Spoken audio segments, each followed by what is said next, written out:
আসসালামু আলাইকুম। আমন্ত্রণ জানাচ্ছি আমার দু একটা কথা আপনাদের শোনার জন্য। অত্যন্ত দুঃখজনক ব্যাপার আসলে এই যে ছাত্র জনতার অভ্যুত্থানের ফলে যে সরকার গঠন হয়েছে বা যে সরকার জনসাধারণ গঠন করেছে, সেই সরকারের প্রতি বাংলাদেশের জনগণের বিশাল একটা আশা, বিশাল একটা আকাঙ্ক্ষা যে সেই সরকার সাধারণ জনগণের চাহিদার সমস্ত কিছু না হলেও মিনিমামটুকু পূরণের চেষ্টা করবে। দুঃখজনক হলেও সত্য, সেই ক্ষেত্রে সাধারণ জনগণ অনেকটাই হতাশ, অনেকটাই আশাহত।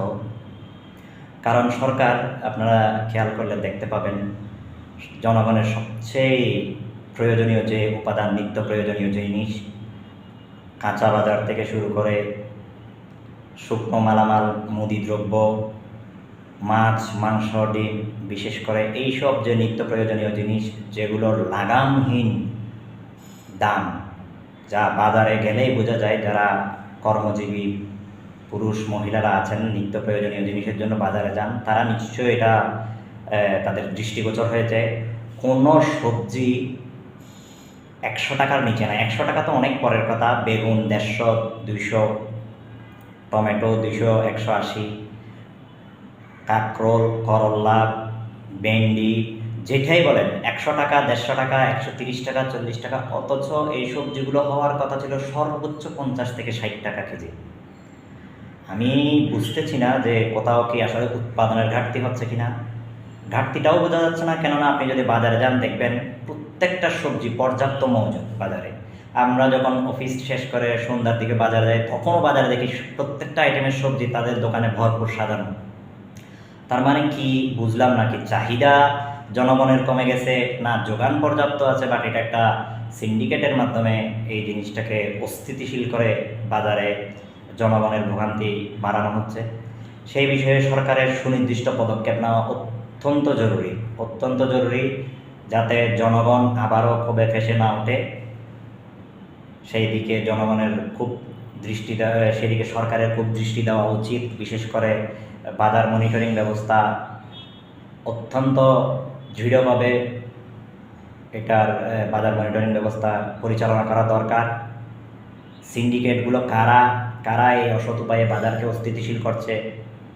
দেখবেন ডিমের দাম হঠাৎ করে 180 টাকা, 200 টাকা ডজন, বাট সরেজমিনে খোঁজ নিয়ে দেখা যাচ্ছে উৎপাদনে কোনো ঘাটতি নেই। উৎপাদনের কারণে এমনটা ব্যাহত হচ্ছে না, ডিমের দাম এমন বাড়তেছে কিছু অসাধু ব্যবসায়ী অসৎ উদ্দেশ্য সাধন করতে গিয়ে। তো সেই ক্ষেত্রে সরকারের খুব কঠোর দৃষ্টিপাত করা উচিত। পাশাপাশি আরেকটা বিষয়ে আজকে একটু কথা বলতে চাচ্ছি, সেটা হচ্ছে, দেখবেন আপনি সরকারে আসলে আমলাদের মধ্যে থেকে আমলা খাদেরকে নিয়োগ দিচ্ছে। বিশেষ করে আজকে গতকালকে একটা পোস্ট দেখলাম অনুসন্ধানী সাংবাদিক জুলকারনাইন সায়ের সামি ভাইয়ের। সেখানে তিনি যেটা দিল, সেখানে দেখতে পেলাম প্রধান উপদেষ্টার ফরেন বিষয়ক একটা গুরুত্বপূর্ণ পদে যিনাকে নিয়োগ করতেছেন। আপনারা দেখেন, একটু ছবিটা দেখেন।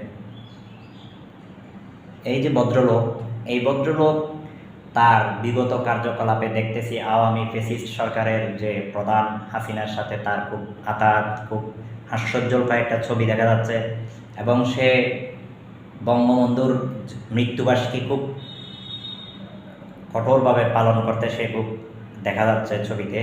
যাই হোক, এখন আমার প্রশ্ন হচ্ছে, এইসব গুরুত্বপূর্ণ পদে নিয়োগগুলো কারা দিচ্ছে? সরকার কেন এখনো বেখেয়াল, বা সরকারের আসলে উদ্দেশ্য কি? সেই বিষয়ে জনগণ খুবই হতাশ। তো সবশেষে এটাই বলার যে সরকারের 2 মাসে আসলে কিছু বিষয়ে হয়তো জনগণ তাদের যে আশা, সেই আশার প্রতিফলন করতে দেখেছে। বাকি বেশ কিছু বিষয় নিয়ে সরকার হতাশ। তো সেই বিষয়ে আশা করছি সরকার সুদৃষ্টি দিবেন। ধন্যবাদ। সবাই ভালো থাকবেন। আসসালামু আলাইকুম।